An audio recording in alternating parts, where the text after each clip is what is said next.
more than 2 years ago. In 2017, we as African Institute, because of our role in policy and knowledge management and using that to inform the programs that are done for children and communities welfare, we did identify the gap in mental health services. And we did a needs assessment that looked specifically on special needs offenders. So these offenders who have mental conditions, mental health conditions or mental disabilities, and who have been incarcerated or held in institutions like prisons for many years.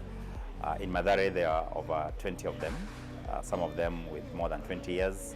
Last year, unfortunately, we lost one person who had been on the waiting list to be released.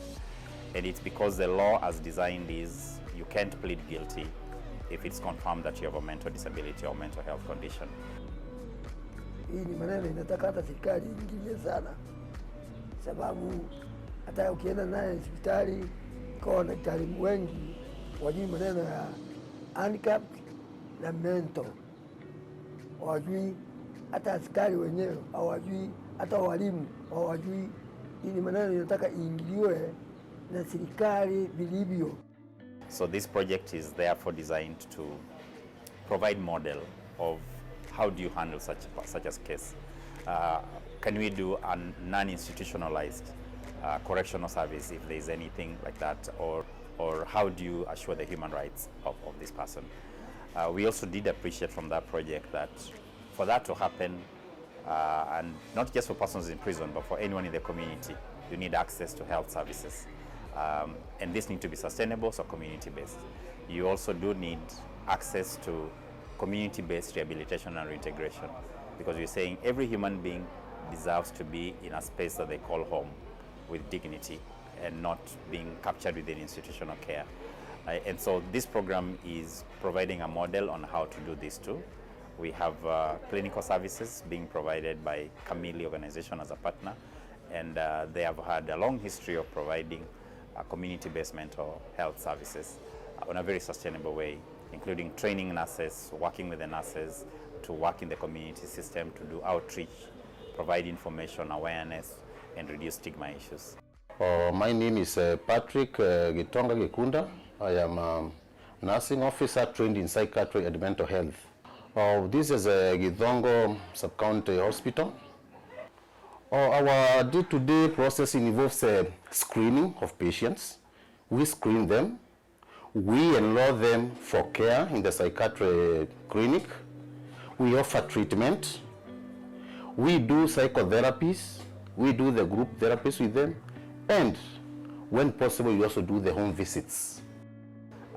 And then we have KAI, the Kenya Association for Intellectually Handicapped, who have done a good job in providing community models on how to support persons with intellectual disabilities, and therefore also support them to work through with communities. Jina yangu ni Rafaa Yusuf, nafanya kazi na kikundi inaitwa Wendo Guardians for the Mentally Handicapped, na mimi ndio treasurer wa hiyo kikundi.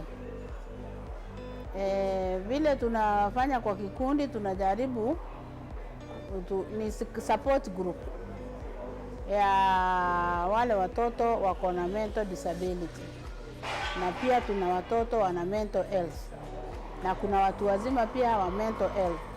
Kwa hiyo sisi tuliamua tushirikiane, tuwe tunakaa pamoja, ndio tuwe tunasaidiana. Si huwa tunasaidiana, huwa tunatembelea households zile ziko na watoto kama walemavu na pia wale wako na mental disability.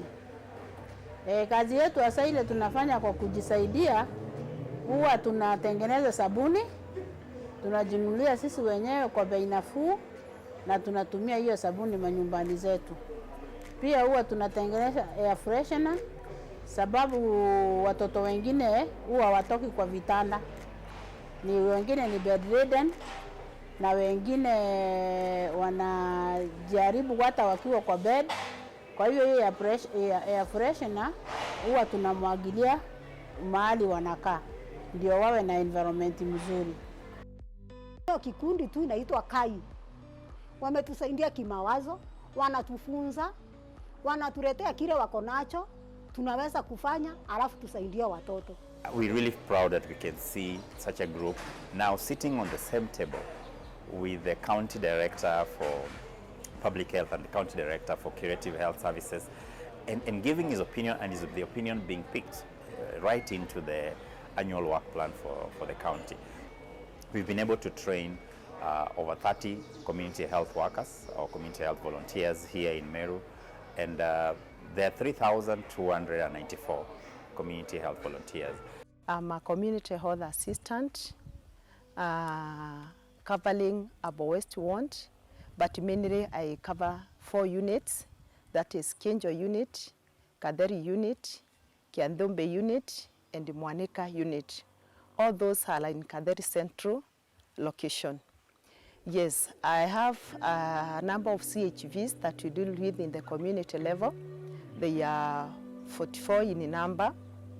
Kenjo we have 14, Kaderi we have 10, Kiandombe you have 10, and also Mwaneka we have 10 CHVs. Mainly we are in the community level, but we have 3 link facilities, that is Kenjo, covering the Kenjo unit. We have Kaderi Health Center. It covers 2 units, Kaderi unit and Kiandombe unit, because at Kiandombe you don't have any healthy facility. Then we have Mwaneka dispensary that is linked with the Mwaneka unit. Therefore, we're seeing capacity really being developed and the ability to be able to do this. And the director has just committed that he's going to make sure that in the next county fiscal strategy paper, that they will have this included. It's a tall order, it requires a lot of advocacy, but at least we're seeing that.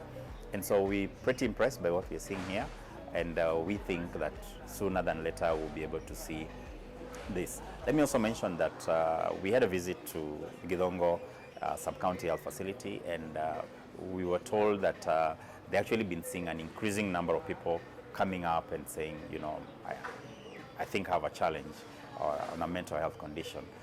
And so I think this is also just a demonstration that when the public gets information and they know where to go to. So access to services is a major one.